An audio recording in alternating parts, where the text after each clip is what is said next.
श्री सद्गुरुदेव परमात्मने नमः। श्री रामचंद्राय नमः। श्री सद्गुरुदेव सन्निधि भाग 6 में आगे बढ़ते हुए अब गुरुदेव हमें सेवा के बारे में बताएंगे। पेज 76। मन की सेवा अहंकार छोड़कर की हुई सेवा है। तारीख 4/5/1967। श्री गुरुदेव कहते हैं, सेवा तन से, मन से, धन से 3 प्रकार से की जाती है। तन को तोड़कर शरीर श्रम करके की हुई सेवा तन की, अहंकार छोड़कर मन को मारकर की हुई सेवा मन की, और उदारता पूर्वक द्रव्य देकर की हुई सेवा धन की। इसलिए सेवा तन मन धन से करना चाहिए। जो अपना दोष देखता है वही निस्वार्थी रह सकता है। सेवा करके मन में स्वार्थ रखोगे, बदला चाहोगे तो हीरा देकर कांच खरीदने जैसा है। पेज 28 पर श्री गुरुदेव कहते हैं, जो सुख चाहता हो वह सेवा कर नहीं सकता। राजकोट सद्गुरु सदन, तारीख 1/3/1967। समय रात्रि के 9 बजे है। भक्तजनों की काफ़ी भीड़ है। श्री गुरुदेव फरमाते हैं, हमको 300 स्वयं सेवक चाहिए, ज़्यादा नहीं और कुछ नहीं। आप जिस स्थान पर जा रहे हैं वहाँ 2 रोज तक दूध भी नहीं मिलेगा। चाय के लिए विचार करना पड़ेगा। आप लोग फिर नहीं कहना कि हमें ऐसे दुख की अनुभूति नहीं थी। सेवा और सुख का संबंध कभी टिक नहीं सकता। जो सुख चाहता हो वह सेवा कर ही नहीं सकता। आप सब पूरा विचार कर लेना। अगवड़ सहन कर सके तो ही आना, नहीं तो वहाँ पर तो ऐसा हिसाब है कि जिसके बल पर यह कार्य उठाया है वही इसे पूरा करेगा। आप सब ने भागवत सुनी है, उसमें गोवर्धन लीला आती है। ग्वालिया लोग गोवर्धन में जोर जोर से अपना डंडा लगा रहे हैं, चारों तरफ से हों, पर वास्तव में गोवर्धन है किसके ऊपर? भगवान के नख के ऊपर। आप हम भी इसी तरह से लकड़ा भर लगा रहे हैं। वास्तव में तो गोवर्धन उसी के ऊपर हैं। इसलिए सब समझ पूर्वक आना। और बताते हैं श्री गुरुदेव, हम सब तो निमित्त मात्र हैं। माताओं को पूड़ियाँ बेलनी पड़ेगी, ख्याल रखना। अभी से सब कुछ बता देते हैं। देवकरण भाई ने मुंबई से इतने अच्छे बर्तन दिए हैं कि बर्तन मांगने की किसी से भी ज़रूरत नहीं पड़ेगी। डायनेमो राजकोट से जाएगा। अपनी चक्की, अपना डायनेमो। किसी से कुछ मांगने की ज़रूरत नहीं है। देखो, एक वकील भाई को संकेत करते। वकील लोग हमारे यहाँ पत्तल उठाकर जगह साफ करते हैं। वहाँ आकर वकालत को वे लोग खूंटी पर टांग देंगे। वहाँ पर केवल मानव रहेंगे और जब लौटेंगे तो फिर वकालत को वापस मत्थे पर धरकर घर चले जाएंगे। एक शिष्य की ओर देखते हुए, एक बड़े भारी भगत जी को बिहार के लिए पकड़ लो। जेठालाल कल्याण जी उसका नाम है। हम जब नदी में नहाने के लिए जाते थे तब ठंडी बहुत पड़ती थी, तो गोता लगाते समय हम बोले कि हर हर गोदावरी, कुछ श्रद्धा कुछ जोरावरी। सबका हास्य। जेठा भाई सुन लो, हमारे पास शास्त्र ज्ञान तो है नहीं, गपाड़ा हाँकते हैं। एक भक्त हमारे पास आकर बोले, महाराज, हमको माया नहीं छोड़ती है। मैंने भी एक पेड़ को पकड़कर कहा, यह पेड़ हमको नहीं छोड़ता है, यह पेड़ हमको नहीं छोड़ता है। सबका हास्य। छूटने का उपाय बताओ। श्री जेठाभाई, बापू 2 महीना पक्का बराबर दूंगा। श्री गुरुदेव बताते हैं, भले 1 महीना 15 दिन दो, पर जाना पड़ेगा।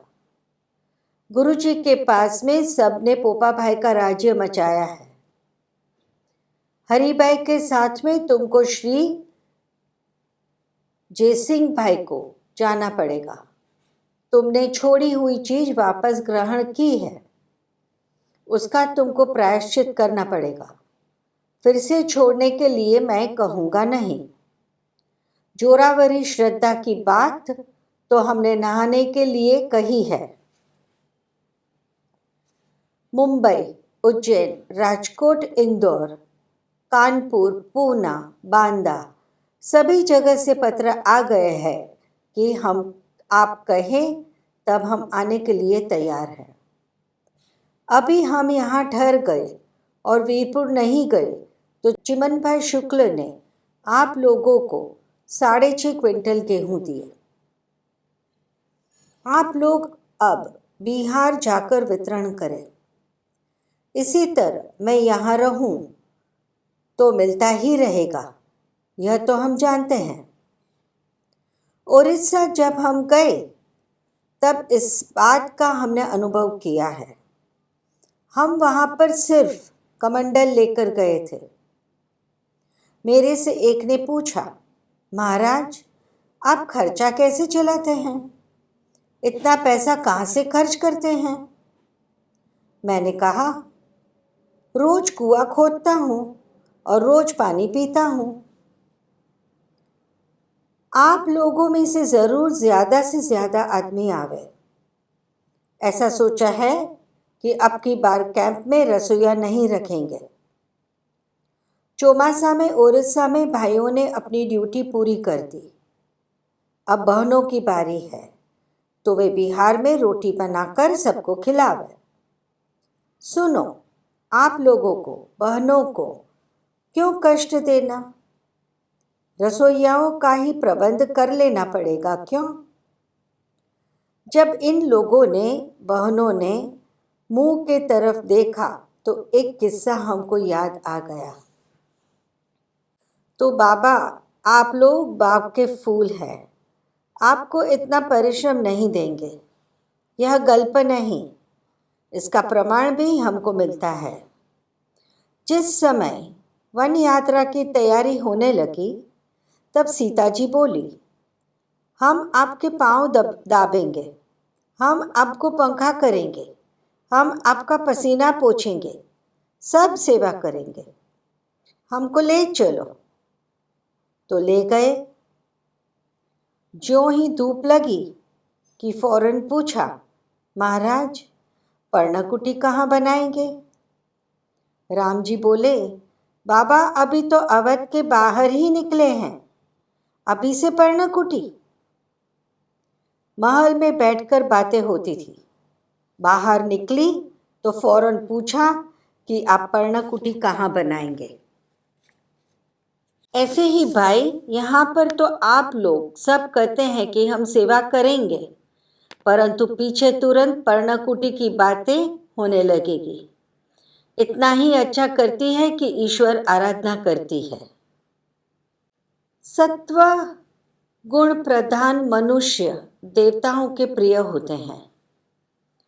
प्रमादी, हिंसक, राग द्वेषी, तमोगुण प्रधान मनुष्य उन्नति व संपत्ति प्राप्त नहीं कर पाएगा। जो अपने कर्तव्यों के पालन में सदैव जागृत है, कार्य व कर्म करने में सदैव तत्पर है, अर्थात प्रमादी नहीं है, वह सदैव प्रसन्न चित्त से उत्साहपूर्वक जीवन जीते हैं। पेज 58। श्री गुरुदेव विनती करते हैं सबसे, 1 महीना मुझे दे दो। गुजराती और जो पैसा देते हैं गरीबों को खिलाने के लिए, उस पैसे से अनाज अन्न लेते हैं। अनाज खाने से खून बनता है। जो सेवा बराबर नहीं करेगा और इसमें से खाएगा, वो गरीबों का खून पिएगा। देखो, पैसे देते हैं तो क्या हो गया? क्या एक ही आदमी सब कर लेगा? नहीं, सब मिलकर करेंगे तभी तो होगा। मैं कहता हूँ 11 महीने तुम्हारे बच्चों के हैं। 11 महीना अपने अपने परिवार की सेवा करो, पर 1 महीना मुझे दे दो। जब मेरा कैंप लगे तब तन मन से मेरे पास 1 महीना सेवा करो, या कहीं राहत कार्य करो तब आ जाओ।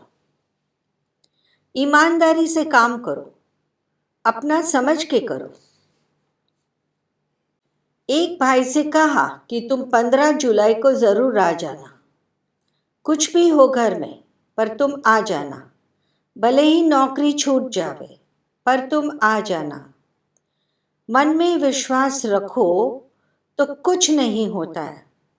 मन खराब मत करो। अगर तुम सोचो कि नहीं जाऊं तो नहीं आ सकते हो। अगर सोचो कि मुझे जाना ही है, कुछ भी हो मैं तो जाऊंगा ही, तो आ ही जाओगे। मन में दृढ़ विश्वास रखो कि यह काम तो मुझे करना ही है, कुछ भी हो। पेज 90। सेवा। श्री गुरुदेव सुजालपुर नेत्र यज्ञ में रात को राउंड लगाने को पधारे। देखा तो एक मरीज कह रहा था कि मुझे पेशाब आ रही है, और स्वयं सेवक कह रहा था, भंगी भंगी आ। रात को 3 बजे थे। श्री गुरुदेव कहते हैं, मैंने जाकर पेशाबदानी उठाई, रख दी और कहा, कर लो भैया पेशाब इसमें।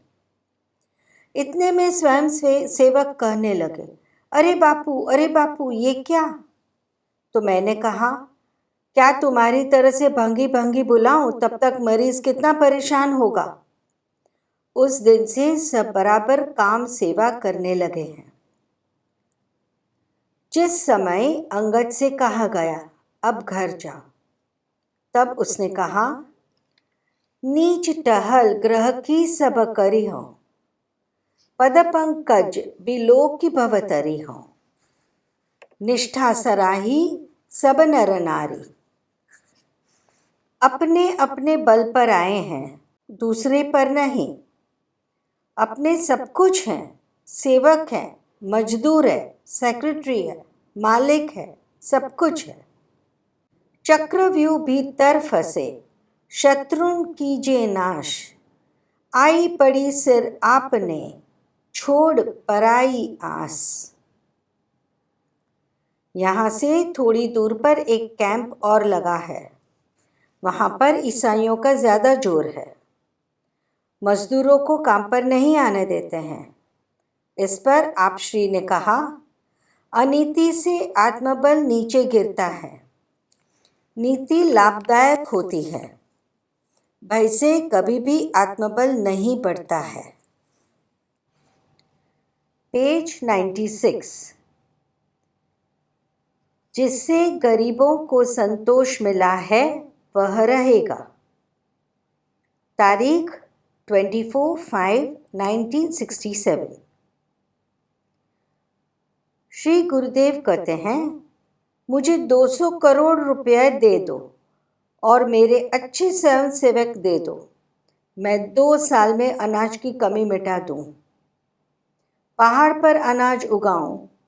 पड़ुआ जमीन में गेहूं नहीं होता, ज्वार होती है। देखो भाई, रंका में तो गंगा जी बहती जा रही है, उसमें हाथ धोना हो तो धो लो। ये सब कौन दे रहा है, कौन कर रहा है? अपने लोग तो हाथ धो रहे हैं। न मेरा कुछ है न तुम्हारा कुछ है। बस एक है सो तो यह है कि उन लोगों की सोचो जिनका पोषण हो रहा है। बस यही सब कुछ है। समुद्र में से सब जल भरते हैं। किसी का बड़ा पात्र है वो भी भरता है, किसी का छोटा पात्र है वो भी भरता है। फिर अपने क्यों नहीं भरे? समय निकल जा रहा है, ना हम रहेंगे और ना हमारी स्मृति ही रहेगी, लेकिन वह तत्व जिससे इन गरीबों को संतोष मिल रहा है वह रहेगा। भगवान दे रहे हैं खाने को, फिर अपने को क्या है? मुझे पूरा विश्वास है, मैं मत्था ऊंचा करके कहता हूँ, मेरे यहाँ के स्वयंसेवक एक चावल की भी अनीति नहीं करेंगे। अगर इनने अनीति की तो मैं इन्हें मुंह नहीं दिखाऊंगा। पेज 255। अपने स्वरूप की स्मृति कायम रखना। परम तत्व समझकर जितने हो सके उतने दिनों की सेवा करो। दीनों पर उपकार करो। कल को कौन जानता है? कल होगा यह निश्चित बात है, पर हम कल होंगे यह निश्चित नहीं है।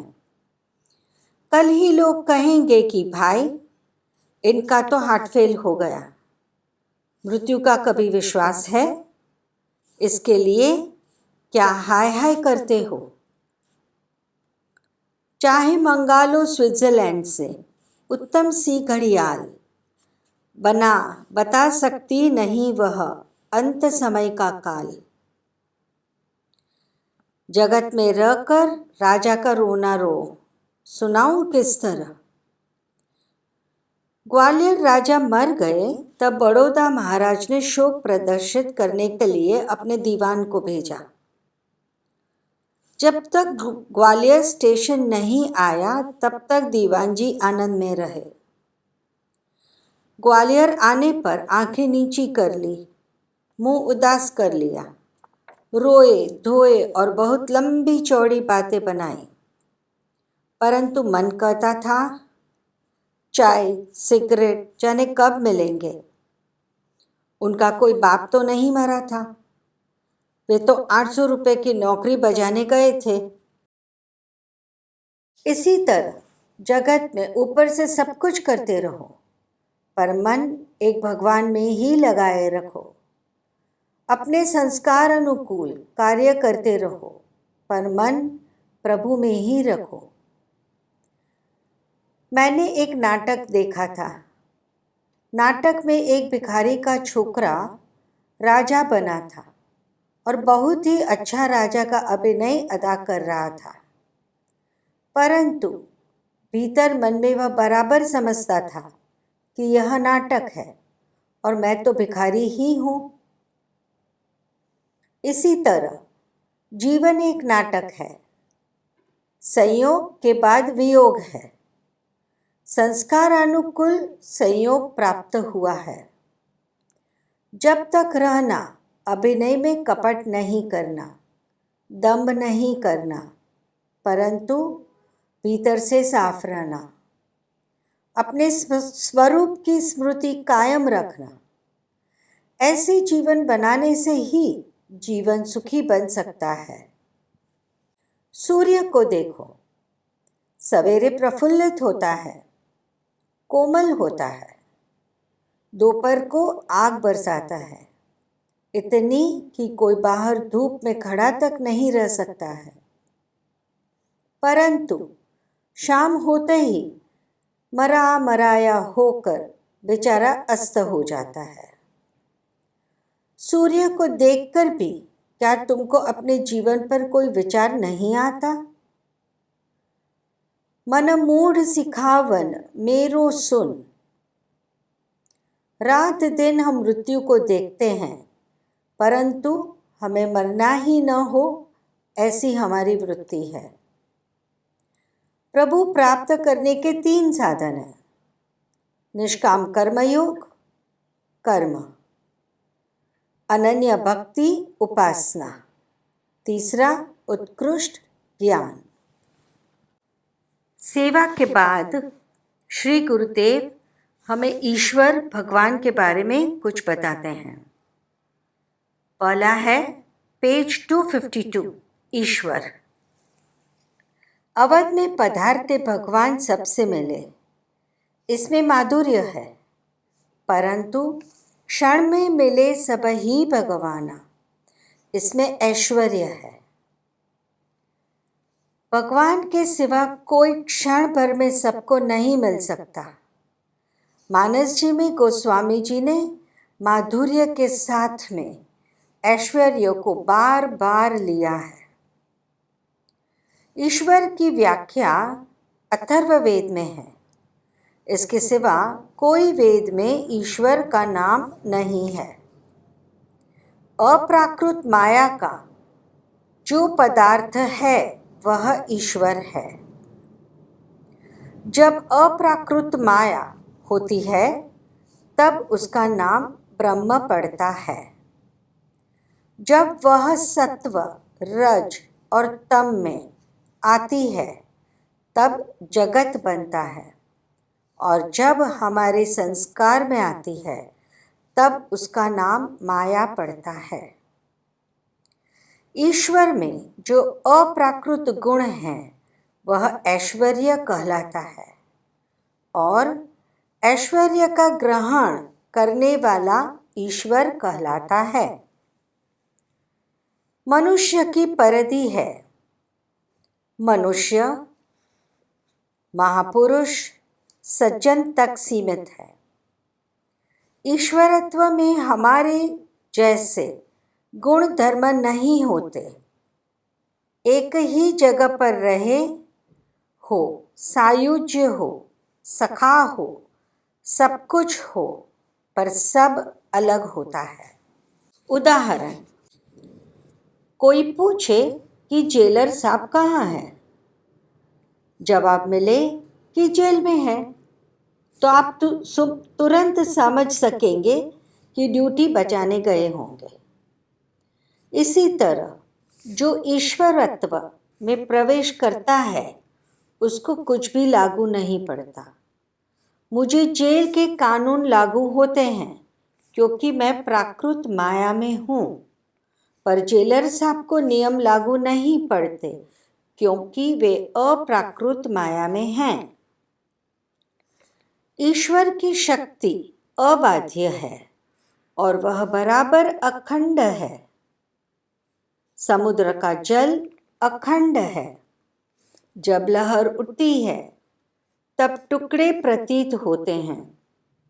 वायु का संयोग होने से अपने को ऐसा दिखता है। ऐसे ही ईश्वर अखंड है। इस भावना को परिपक्व करो। पेज 257, इष्ट देव बालक राम क्यों? इष्ट देव मम बालक रामा, यह भाव उत्तम है। बालक अदेह का भी अति रसलता से, सरलता से, अमानता से और प्रसन्न चित्त से प्रेम पूर्वक सहज ही में दे देते हैं। जैसे मनु शत्रुपा को कितना मिला। पेज 148, भगवान ने भोग पाया। एक भाई ने पूज्य श्री के हाथ में आम धरा। पूज्य श्री ने कहा, लो प्रसादी ले लो, और कहा, मुझे एक बात याद आ गई प्रसाद की। जयपुर में एक साधु थे। कुछ संग्रह करने की आदत होती है। मंदिर में कोई प्रसाद चढ़ावे वो रख लेते थे। एक बार किसी से जिद हुई कि भगवान को खिलाओ। उसने कहा, अच्छा। 5 सेर पेड़ा मंगवाए। सबसे कहा, इन्हें तोलो। सबके सामने तोले। 5 सेर हुए। फिर कहा, गिनो। सबके सामने गिने। 75 नंग निकले। अब उसने भगवान के सामने रखवा दिए और पर्दा डाल दिया। वो नहीं गया। जो लोग कहते थे उन्हीं से सब करवाया और खूब प्रेम से भोग लगाया। अब पता नहीं वो कुछ जानते थे, क्या था या सही था, भगवान जाने। थोड़ी देर बाद थाल उठवाया। बोले, अब गिनो। गिनती में तो पूरे 75 निकले। फिर कहा, तोलो। तोल में 14.5 छटा कम निकले और गिनती में पूरे। टूटे नहीं, कुछ नहीं। यह मेरे सामने की ही बात है, गल्प नहीं है। जयपुर में घटना देखी है। पेज 378। कृपा कब होती है? ठाकुर मामा गुरुदेव से पूछते हैं, हे बापू, आपकी कृपा के बिना साधन या भगवान में विश्वास और भक्ति या ज्ञान होते नहीं। आप श्री कृपा करके ऐसा दीजिए कि मैं आप श्री के साथ रहूं। श्री गुरुदेव समझाते हैं, कृपा कब होती है? और देखो, जब आह्लाद, मन में आनंद रहता है, तब जो आशीर्वाद और वचन निकलता है वह फौरन सत्य हो जाते हैं। वह तो आह्लाद पर आधारित है। एक बार मैं झालावाड़ राजस्थान था। तब ठाकुर मामा मेरी साथ में थे। मुझे दस्त मरडा हो गया तो वो घबरा गए। मैंने कहा, तुम घबराओ मत। फिर भी उन्होंने तो झालावाड़ स्टेट राजमाता से मोटर मंगवाई और सब सामान पैक करके चले कोटा। मोटर स्टेशन पहुंची तो मेरा मरडा बंद।